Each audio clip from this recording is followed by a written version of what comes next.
반도체 시장은 커져요. 왜냐하면 지금 AI는 앞으로 대세입니다. 인공지능 시장이 엄청나게 커집니다. 인공지능은 지금 개입 단계입니다. 제가 보기에는 앞으로 가면 갈수록 높아집니다. 물량이 계속 늘어나기 때문에 분명히 파운드리 기업이든 아니면 또 AI 관련된 그러한 기업들도 칩을 많이 설계할 겁니다. 상당히 앞으로 전망이 좋고 엔비디아도 몇 년간은 좋을 것 같고요. 그 다음에 또 제가 말씀드리고 있는 게 뭐냐면 이제 장비 기업들이에요. 팹을 엄청나게 많이 짓고 있어요. 전 세계적으로. 그러면 장비가 필요할 수밖에 없다는 거죠. 제가 보기에는 상당히 앞으로 상당 기간 동안 상당히 좋을 것 같습니다.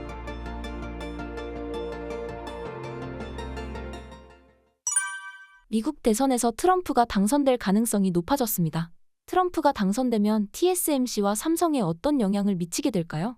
그렇죠. 지금 총격 사건 이후에 상당히 많이 높아졌죠. 제가 보기에는 파운드리는 그렇게 큰 영향이 없을 것 같아요. 파운드리. 왜냐하면 이제 기본적으로 보시면 지금 TSMC에서 많이 하고 있잖아요. 근데 TSMC가 제조해 줬기 때문에 미국에 있는 팹리스, 대형 팹리스 기업들이 성장을 할 수 있었던 거예요. 아마 TSMC가 안 해줬으면 아마 그렇게 성장을 못했을 겁니다. 하기 때문에 어떻게 보면 고마운 존재죠. 특히나 TSMC가 미국에 투자 많이 했지 않습니까? 최근에. 좋은 거죠. 미국한테는. 파운드리는 제가 보기에는 그렇게 영향이 많이 크지는 않을 것 같습니다. 그리고 또 TSMC 자체적으로도 많은 대비를 하고 있어요. 로비도 많이 하고 있고요. 또 아까 말씀드린 파운드리 2.0 이게 뭐냐면 파운드리만 하는 게 아니고 패키징과 테스트, 마스크도 같이 하겠다 이런 거거든요. 이런 것도 하고 있고 여러 가지 이제 대비를 하고 있습니다. 또 삼성 파운드리도 그렇게 이제 피해가 있을 것 같지는 않아요.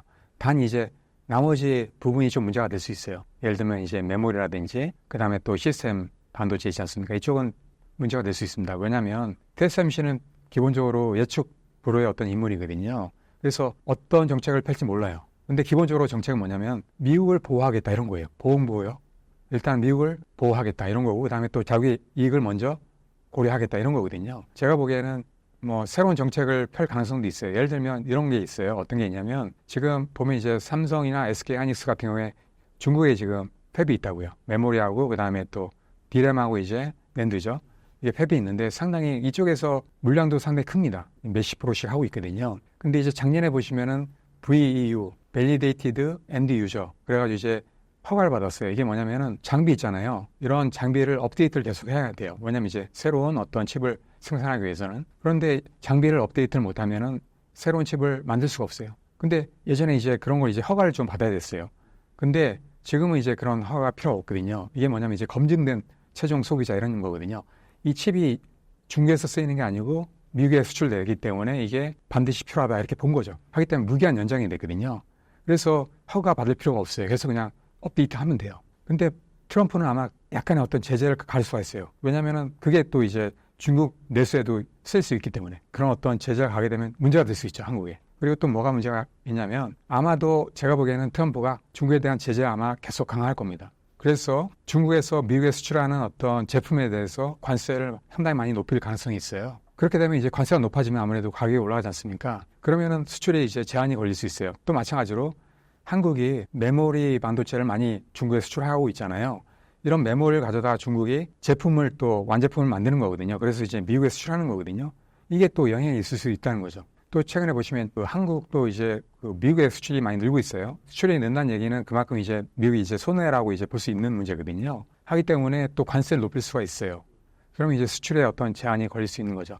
실제 보시면은 트럼프가 이제 중국이 물론 이제 중요한 어떤 적이라고 생각하지만 반도체가 상당히 많이 발전하고 있지 않습니까? 또 마찬가지로 한국도 상당히 강적이라고 생각을 하고 있어요. 어떤 제재를 가할지 모른다는 거죠. 그래서 그런 리스크가 있다는 거죠. 앞으로. 그래서 제가 보기에는 그러한 대비를 좀 해야 되지 않나 이렇게 이제 보고 있는 거죠. 현재 미국 반도체 기업들의 경쟁력을 평가해 주신다면요?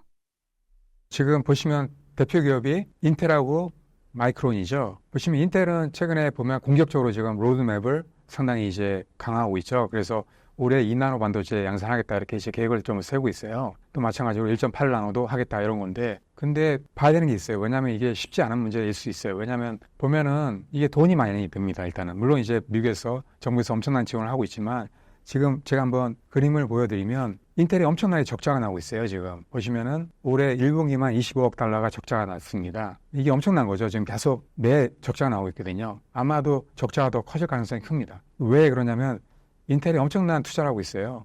최근에 보시면 또 하이 NA 장비 있잖아요. EUV 장비의 어떤 그 업그레이드 버전인데 이게 엄청나게 비쌉니다. 예전에 EUV 장비가 한 2천억 정도 됐는데 이 장비는 한 5천억이 넘습니다. 이런 장비도 적극적으로 도입을 했거든요. 엄청난 투자를 하고 있기 때문에 투자되는 비용은 많은데 이익은 없다는 거죠. 지금 고객이 거의 없거든요. 지금 하고 있는 게 그나마 자체적인 어떤 그 수요만 하고 있어요. 삼성도 마찬가지로 내부에 이제 칩을 설계하지 않습니까? 그 칩을 다 이제 파운드리에서 하고 있거든요. 마찬가지로 인텔도 그런 식으로 지금 하고 있어요. 자체적으로 CPU를 많이 하고 있지 않습니까? 그 CPU를 다 이제 인텔 파운드리에서 만들겠다는 거예요. 그러면 매출이 올라갈 수밖에 없죠. 그런 거 외에는 거의 지금 매출이 없거든요. 하기 때문에 제가 보기에는 앞으로 상당 기간 적자가 날 수밖에 없어요. 그래서 과연 아무리 미국에서 이제 지원을 한다 해도 적자가 심하게 나오고 있는데 과연 이제 감당할 수 있을까 이런 걱정이 좀 드는 면이 있습니다. 그 다음에 또 마찬가지로 인텔이 보면 일단은 시작한 지가 얼마 안 됐잖아요. 지금 몇 년밖에 안 됐잖아요. 엄청난 비용은 들지만 지금 이제 생태계라든지 이런 건 거의 없어요. 지금 생태계를 꾸리고 있는데 이게 시간이 많이 걸린다는 거죠. 기본적으로 파운드리 기업은 생태계가 중요하거든요. 이 생태계가 공고해야만 사업을 잘할 수 있는 거거든요. 근데 지금 하고 있는데 아직까지는 멀었다는 거죠. 그래서 이 생태계 구축하는 게 제가 보기에는 최소한 5년, 10년 이상 걸리거든요. 하기 때문에 이것 때문에 쉽지 않을 것 같다는 생각이 듭니다, 일단은. 그 다음에 또 마찬가지로 또 IP라든지 이런 것도 중요하거든요. IP가 너무 없어요, 아직까지는. 그 IP가 제가 말씀드린 대로 중요하다고 말씀드렸는데 이게 또 많아야 되는데 아직까지는 부족한 면이 많이 있다. 이렇게 보고 있는 거고. 그 다음에 또 보면 GA 방식을 또 도입을 하지 않습니까? 이게 또 쉬운 게 아니에요. 삼성도 GA 방식 도입하면서 여러 가지 문제를 많이 겪었잖아요. 하면서 이제 수율이 안 좋게 나왔다고요. 근데 그런 수율이 안 좋을 가능성이 크다는 거죠. 양산한다 해도. 하게 되면 아무래도 고객들은 이제 선택을 할 수 없어요. 수율이 좋아야만 되거든요. 그래야지 이제 고객들이 선택을 할 수 있는 건데 수율이 안 좋을 게 뻔해요. 왜냐하면 이제 특히나 보시면 인텔 같은 경우에 EUV 공정 도입한 것도 얼마 안 됐어요. 상당히 지금 이제 시행착오를 또 겪어야만 되거든요. 보통 EUV 장비 한번 도입하면 시험 기간이 보통 6개월 정도는 필요합니다. 계속 검증을 해야 되거든요. 또 한 달에도 양산하게 되면 또 수율이 안 좋게 나올 가능성이 커요. 그래서 삼성이 그나마 다행인 게 먼저 매를 맞은 거예요. 그 보시면 이제 TSMC도 내년 2나노 GA 방식을 하지 않습니까? 분명히 수율이 떨어질 겁니다. 그래서 아마 상당히 떨어질 거고 마찬가지로 인텔도 지금 이제 EUV 장비 도입한 지 얼마 안 됐고 하기 때문에 또 GA 방식도 처음이기 때문에 제가 보기에는 상당히 시행착오를 많이 겪을 겁니다. 그러면서 이제 수율이 안 좋게 나오거나 아니면 최악의 경우에는 어떤 이제 그 양산이 딜레이 될 가능성이 큽니다. 양산이 딜레이 되면 아무래도 경쟁이 안 되는 거죠. 또 양산이 제대로 된다 해도 수율이 안 좋아버리면 고객을 확보를 못 해요. 그래서 제가 보기에는 인텔 자체적으로는 뭐 2030년까지 삼성 파운드리 따라잡겠다 이런 건데 좀 봐야 됩니다. 제가 보기에는 검증이 안 됐어요. 아직. 검증 기간이 좀 필요합니다. 양산을 제대로 한 다음에 지금 계속 이제 뭐 양산은 로드맵대로 한다고 얘기는 하지만 이게 될지 어떨지 몰라요. 내년이 될지 내후년이 될지 모르거든요. 해봐야 아는 겁니다. 수율도 마찬가지고요. 제가 보기에는 뭐 몇 년간은 쉽지 않을 겁니다. 분명히 쉽지 않을 겁니다. 하더라도 최소한 5년 이상은 지나야지 어느 정도 가시권에 들어오지 않을까 이렇게 이제 보고 있는 거죠. 마찬가지로 마이크론도 마찬가지로 지금 이제 보시면 일단은 물량이 너무 적습니다. 지금 마켓시어 보시면 10%가 안 돼요. 삼성하고 SK가 지금 보시면 거의 대부분 하고 있거든요. 보여드릴까요? 보시면은 지금 5.1%입니다. 올해 전망이. 근데 보시면 삼성은 상당히 크잖아요. 이게 너무 적다는 거죠, 물량이. 마이크론 나름대로 뭐 20%까지 하겠다. 그런 건데 이거 분명히 말은 할 수 있습니다. 근데 실제로 돼야 되는데 이게 쉽지 않다는 거죠. 물론 나름대로 지금 물량을 늘리고 있어요. 캐파를 계속 증설하고 있는데 이게 쉽지 않은 문제입니다. 왜냐하면 또 증설한다 해도 일단 수율이 또 제대로 나와야 되거든요. 근데 지금 보시면 이제 마이크론 같은 경우에 수율이 그렇게 좋지 않습니다. 지금 SK하이닉스 같은 경우에는 뭐 수율이 뭐 70%, 80% 이렇게 나온다고 얘기가 나오고 있거든요. 근데 지금 마이크론은 뭐 지금 첨단 칩 애쉬뱅 같은 경우에는 보시면 뭐 불과 뭐 30%가 채 안 될 정도로 상당히 차이가 납니다. 제가 보기에는 이게 금방 되지는 않을 겁니다. 그리고 설사 이제 20% 한달에도 이 시간이 제가 보기에는 꽤나 걸릴 것 같아요. 제가 보기에는 뭐 최소한 몇 년은 걸립니다. 당분간은 삼성이나 SK와 경쟁이 되지 않을 것 같습니다. 지금 시황에서 반도체 주식에 투자 가치가 있다고 보시나요? 예, 충분합니다. 예. 왜냐면은 지금 AI는 앞으로 대세입니다. 인공지능 시장이 엄청나게 커집니다.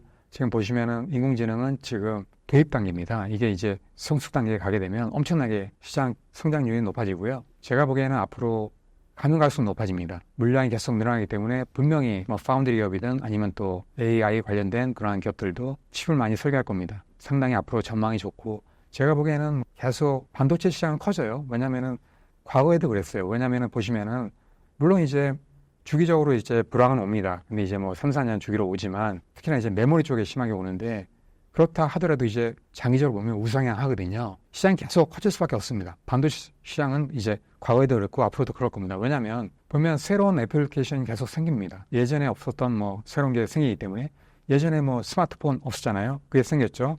그 다음에 또 마찬가지로 인공지능 없었잖아요. 근데 이제 새로 생긴 거잖아요. 또 마찬가지로 또 4차 산업 시작되게 되면 또 새로운 게 또 많이 생깁니다. 지금 뭐 전기차, 자율주행차도 이제 생기잖아요.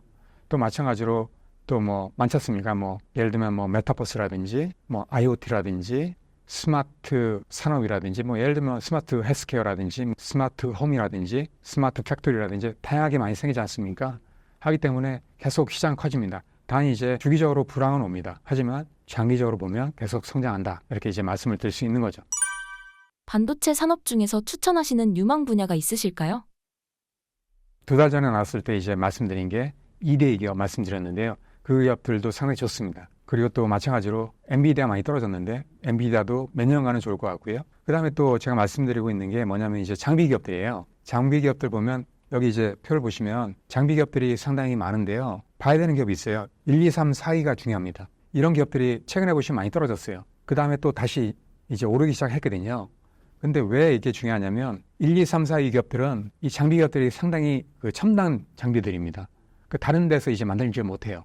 그러니까 우리나라도 장비 기업들이 많이 있는데 이런 기업들이 커버하지 못하는 그런 장비들을 많이 만들거든요. 긍정에서 보시면 이제 중요한 게 포토, 시각, 증착이거든요. 이 세 가지가 메인입니다. 이 장비들을 이 기업들에서 다 만들고 있어요. 근데 물론 이제 국내에서도 많이 만들고 있는데 첨단 공정 있잖아요. 칠라노 온도 이쪽 공정은 쓸 수가 없습니다. 그 장비의 어떤 그 퀄리티라든지 어떤 기능이 상당히 높아야 되는데 이런 장비를 할 수 없다는 거죠. 다른 기업에서. 근데 보시면 이제 이런 기업들이 성장할 수밖에 없는 게 이걸 보시면 돼요. 뭐냐면 이제 최근에 보시면은 그 많은 기업들이 또 특히나 이제 많은 국가들이 전 세계 이제 팹을 많이 짓고 있잖아요. 팹을 많이 짓는다는 얘기는 뭐냐면 그 안에 이제 장비를 채워 넣어야 된다는 얘기예요. 그러면 그만큼 이제 장비 수요가 많이 커진다는 얘기거든요. 그러면 이런 장비 기업들이 혜택을 볼 수밖에 없어요. 특히나 이런 첨단 공정이 지금 너무 이제 시장이 좋습니다. 이 시장이 엄청납니다. 지금 보시면 TSMC 같은 경우도 7나노 온도 이쪽에서 매출이 3분의 2가 나왔습니다. 엄청나죠. 이 수요가 엄청나다는 거죠. 그 7나노 온도 공정은 성장률이 뭐 보통 이제 일반 파운드리는 보통 이제 10% 초반대입니다. 이런 데는 20%, 30% 상당히 큽니다. 매년 성장률이. 하기 때문에 이런 첨단 공정에서 쓸 수 있는 장비는 이 4개 기업밖에 없다는 거죠. 특히나 이제 증착, 시각, 포토 장비는. 하기 때문에 이런 장비를 쓸 수밖에 없기 때문에 이런 기업들이 매출이 올라갈 수밖에 없는 거예요. 또 이 첨단 장비이기 때문에 또 가격도 상당히 비쌉니다. 그리고 또 마찬가지로 가격이 높다는 얘기는 뭐냐면 이익률도 크다는 거예요. 하기 때문에 앞으로 이런 기업들이 상당히 좋아지지 않을까 이렇게 보고 있는 거죠. 특히나 이제 최근에 많이 떨어졌지 않습니까? 주가 많이 떨어졌습니다. 그러면서 이제 오르고 있는데 이 시점이 지금 제가 보기에는 상당히 좋다는 거죠. 왜냐하면 지금 보면 팹을 엄청나게 많이 짓고 있어요. 전 세계적으로. 일본도 마찬가지고 중국도 마찬가지고 한국도 마찬가지고 유럽도 마찬가지고 미국도 마찬가지고. 그러면 장비가 필요할 수밖에 없다는 거죠. 제가 보기에는 상당히 앞으로 상당 기간 동안 상당히 좋을 것 같습니다. 하기 때문에 이런 기업들에 투자한다 그러면 앞으로 상당히 좋지 않을까 이렇게 보고 있는 거죠.